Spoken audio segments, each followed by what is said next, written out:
Huminto muna at nagpahinga muna kami sa may landmark ng Escrizesnay at mamaya-maya lang lilipat na tayo sa may kabilang bundok. Iinom na muna kami ng tubig dahil magmula kanina hindi pa kami umiinom. Tuloy-tuloy kasi ang paglalakad natin hanggang dito. Sa may kabilang bundok nga pala, pupuntahan natin ang hala Escrizesenca. Nakakabulol talaga yung mga salita dito at mga pangalan. At habang umiinom ako, biglang sumikat ang araw. Sumilip si Haring Araw. Ang sarap sa pakiramdam ng ganito. Nakakatuwa. Sumabay sa pagpapahinga namin. Chinik na namin yung daan dahil magsisimula na kami maglakad. Medyo malayo-layo pa yon pero kakayanin naman. Alam nyo ba? Akala ko maliit lang ang bundok ng Biscobiala. Pero pagdating namin dito sa may taas, nakita namin yung tanawin. Magkakadikit-dikit sila. At sa ibang part nito, siguro marami pang mga pasyalan. Pero sa ngayon na muna, ito muna ang itatry namin. Yung daanan nga pala ay pataas at pababa. Medyo mabato rin kaya masakit din sa may paa. Pero wala magagawa titiisin ko na lang. Bawal magreklamo. Ginusto namin to Yung mga bato nga pala dito ay nakakatapilo kaya medyo dahan-dahan lang sa paglalakad. Mukhang malapit na yata kami. Nakita na namin yung signage ng hala Escrizesenca. Grabe talaga, di ko talaga mabigkas.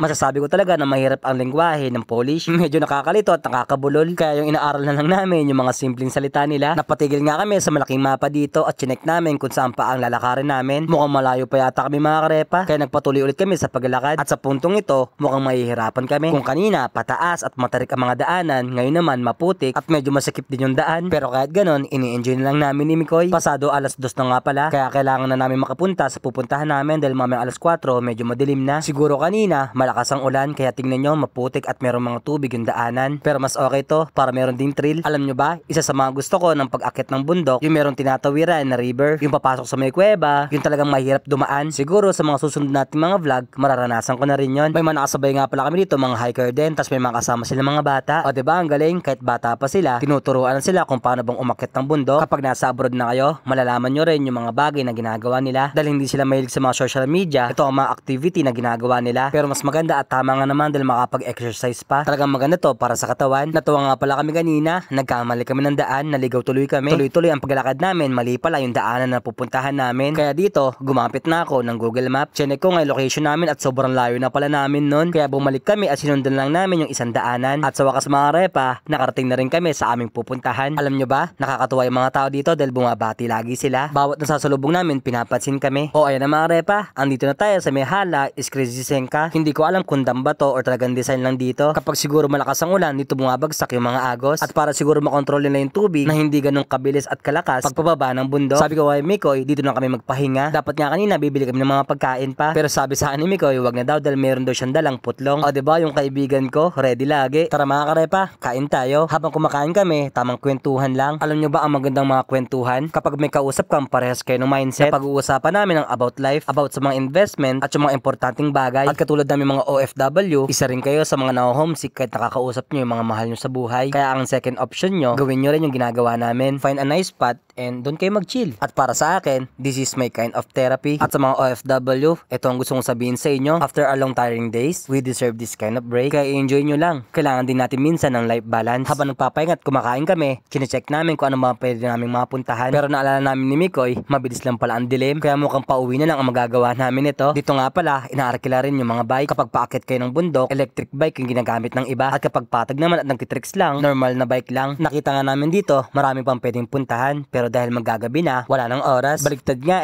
dapat ng summer pa namin ginawa to. Saka naman malapit na ang winter, saka namin naisip to. Pero hindi kami nag-iisa, may mga kasama rin kami dito. Tulad ng ibang mga umakit ng mga bundok, hinahabol nila yung autumn season. Dahil isang buwan na lang, mag-i-snow na dito mga karepa. Sobrang lamig na, wala nang makakagala. Sumakay na nga pala kami sa may cable car pababa. Buti na mga karepa, gumagana to, kundi maglalakad kami pababa at napakalayo pa naman. Medyo masakit na yung pa ako kaya hindi na rin kaya. Dahil kanina nga, mabato-bato yung mga dinaanan natin. Ito nga pala sinakyan namin, hindi namin makikita yung buong view. Medyo malabo nga kasi nakasalamin siya. Hindi katulad ng una natin sinakyan, open na open. Pero dahil may malit na bintana, doon lang namin nilagay yung cellphone namin. Kaya kahit papano, nakuha na namin yung view. Mga ilang oras lang nakababa na rin kami. Sabi ni Mikoy, punta pa daw kami sa may city at meron daw siyang gustong bilhin doon. Chinek ko nga pala yung schedule ko bukas sa may trabaho. 10 AM pa naman yung pasok ko. Kaya kahit maliit kami sa pag-uwi, okay lang. Kaya pwede ko pa siyang samahan sa pamimili niya sa may mall. Dumating na ngayon basta sasakyan namin. Bago kami dumiretso sa may mall, ipapakita daw muna ni Mikoy yung old town dito sa may Biscobiala. Medyo tahimik yung lugar dito at wala masyadong mga tao. Pero kahit ganon, na-appreciate ko yung lugar. Sabi ko kay Mikoy, kain na muna kami at ako maglilibre. Ang napili kong kainan itong Japanese restaurant. Simple lang siya at hindi ganong kalaki yung space. Sa mga naka-table nga pala, kailangan ng reservation. Kaya dito kami pumeso sa may harapan, sa may mahabang lamesa. Nag-order na nga pala kami at buti na lang marunong mag-English yung waiter. Kaya mabilis kami naintindihan. Habang hinihintay namin yung order namin, namin, nanonood daw sa kanila. At alam nyo ba, na-miss ko yung trabaho ko sa may Pinas. Isa rin akong waiter dati. Nagtrabaho sa may Bang Inasal at sa may Classic Saburi. Dumating na rin yung order naming ramen. Ito'y tinanong namin kung ano ba ang marerecommend sa amin, yung bestseller nila. Sabi nga niya, medyo maanghang daw to, pero para sa akin, masarap ang maanghang at paborito ko yon. Medyo malamig sa labas kanina, kaya gusto ko naman mainitan. Napakasarap tuloy humigop na mainit na sabaw. Hindi ko inaasahang sobrang anghang pala nito. At ayun si Mikoy, hindi na maubos-ubos yung kinakain niya. Hindi na daw niya kaya. Napakuha tuloy ng tubig kaagad. Pagkatapos namin kumain, lumabas na rin kami. At sabi ko naman sa kanya, para maalis yung anghang, daan muna kami sa may bilihan ng milk tea na daanan namin kanina habang naglalakad. Sabi na may-ari, yung tapioca daw ay hindi nakasya sa amin dalawa. Kaya sabi ko, lagyan na ng kahit konti tapos magmix na ng iba. Mabait yung may-ari at mag-asawa sila. Marunong din sila mag-English, kaya nagagawa namin makipagbiruan. Yung inad na topics na nga lang pala ay nata. Habang hinihintay namin yung order namin, ito nga pala yung itsura ng shop nila. Bagay na bagay ito para sa mga estudyante. Kapag break time, pwede na lang tambayan at uminom ng mga milk tea. Bali yung milk tea nga pala na in-order namin ay matcha at yung sa kanya man ay brown sugar. Tumambay lang nga pala kami ng ilang oras dito. Tapos ngayon lumabas na rin kami at nagpaalam sa kanila. Maraming salamat. Habang naglalakad kami sa labas ni Mikoy, natatawa kami sa sarili namin dahil malamig na nga, nag-milk tea pa kami. Alam niyo ba, sa may Europe, ang saya dito at maganda kapag gabi. Maraming pailaw at sobrang safe sa paglalakad sa labas. Naglakad na nga lang pala kami papunta ng mall dahil malapit lang. Ang galing ng mall nila dito, napakalaki, kabilaan pa. Pwede kang lumipat sa may kabila. May kikwento nga pala ako sa inyo at nakakatawa. Kanina nga pala habang pauwi na ako sa may bahay, naligaw ako as in dahil hindi pa ako sanay sa mga location dito. Nagkamali kami ng lagay sa may taxi. Yung nalagay naming place na pupuntahan namin at uuwian. Mali pala mga karepa, sobrang layo at napunta na ako sa lugar na hindi ko alam. Kaya pinahinto ko yung sasakyan at sabi ko sa may driver, tawagan ko lang kaibigan ko, ipapabago ko yung location. Alam nyo ba, mahigit isang oras ako nagbabiyahe. Talaga nag-travel ako gamit ang taxi. Nakakainis talaga nun. Nung naayos na, dire-diretso na yung pag-uwi ko. At syempre, napagastos tayo ng malaki. Pero okay lang, lesson learned, kasama yon. Dahil sa susunod, magiging okay na at marunong na tayo. Sabi nga nila, kailangan magkamali para matuto. O siya, hanggang dun lang. Maraming salamat sa panonood.